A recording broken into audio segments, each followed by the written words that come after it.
I've been inspired by the Derek Jackson videos to talk about why a narcissist will never properly apologise. A covert narcissist gets their narcissistic supply from being a victim, and the worse their experiences have been, the more people are going to empathise with them, and that's going to make them feel quite special because no one has experienced things quite like they have. So that means that they're not going to be able to think that something really bad has even happened to you. So even if they do something really, really horrible to you, they're always going to believe that they have things worse off than you do.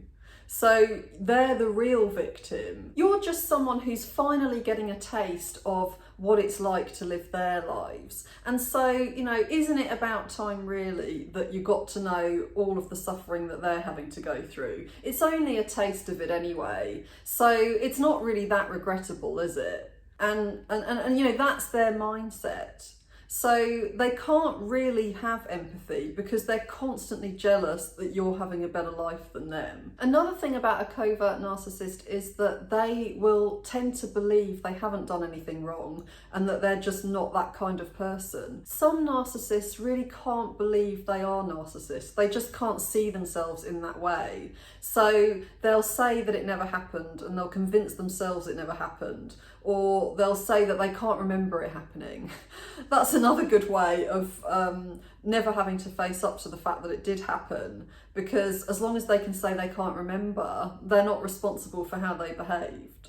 People who are capable of taking responsibility for themselves, if they genuinely can't remember doing something, they'll still feel really bad for what they did do. They'll have no reason to think that you're lying about it unless you usually lie about things.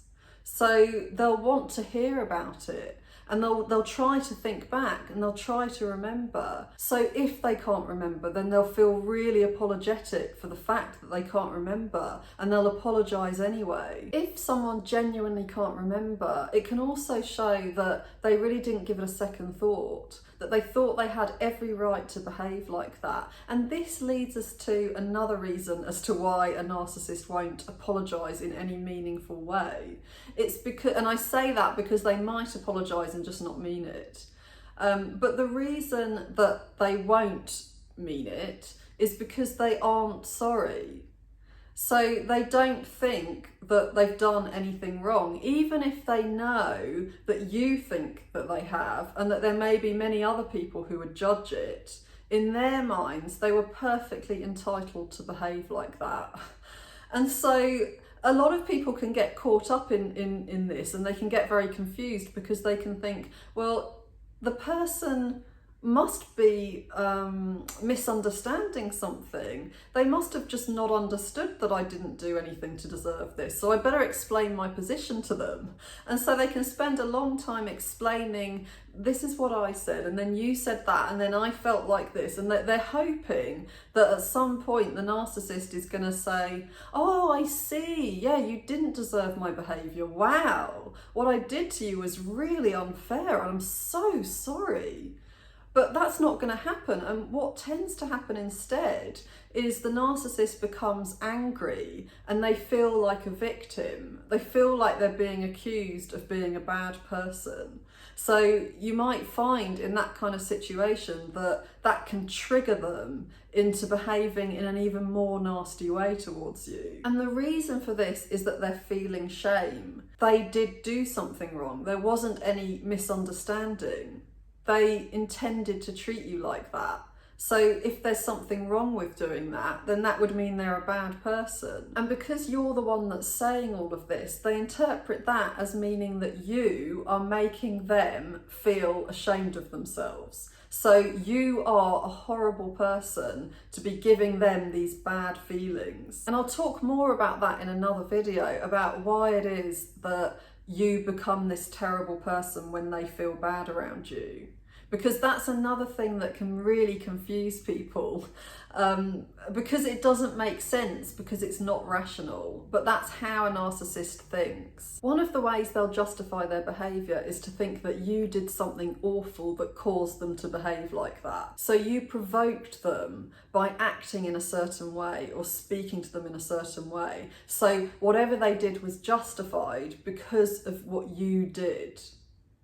And this is a very common tactic for an abuser, to blame the abused person for how they've behaved. But it goes beyond that, because they'll tend to believe this themselves.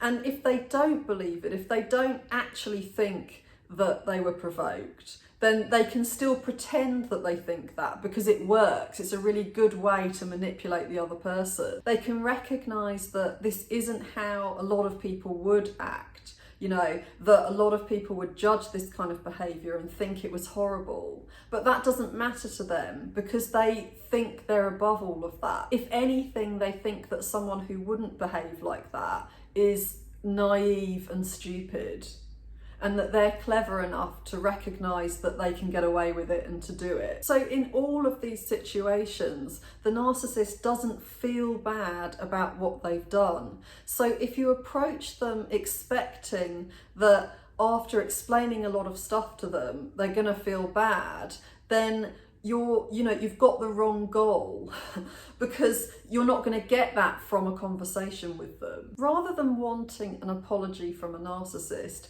I think it's useful to look at the individual behaviours, at the ways in which they have crossed your boundaries and upset you, and to ask yourself about each separate behaviour.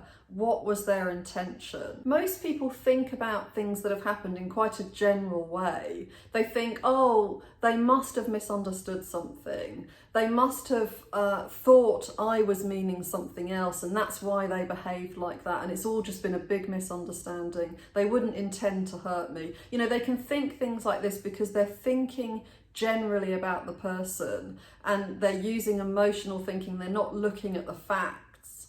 But when I ask people to look at a specific situation and to remember the details of what actually happened, then they always know what the person's intention actually was. And that's all you need to know. So if you think back to exactly how the person was acting and ask yourself, what did they want from me? Why were they acting like that? Did they want an emotional reaction from me? Did they want me to feel small? Did they want me to feel like I was wrong, like there was something bad about me, and so on? You know, if you ask yourself those questions, you will get a sense of what the truth was. And if you hold on to that truth, it will help you to know how you need to change your goals when you're in situations like that. So in other words, rather than having the goal of getting through to this person, explaining yourself so that they can help you to resolve this big misunderstanding, a goal of having them apologise to you, if you can adjust your goal, then you'll be able to protect yourself instead of trying to get them to protect you from their behaviour, which is what you're doing when you ask them to say sorry, and when you hope that they're not going to do it again. So I hope that was helpful. If you haven't subscribed, please subscribe, and I'll see you in the next video.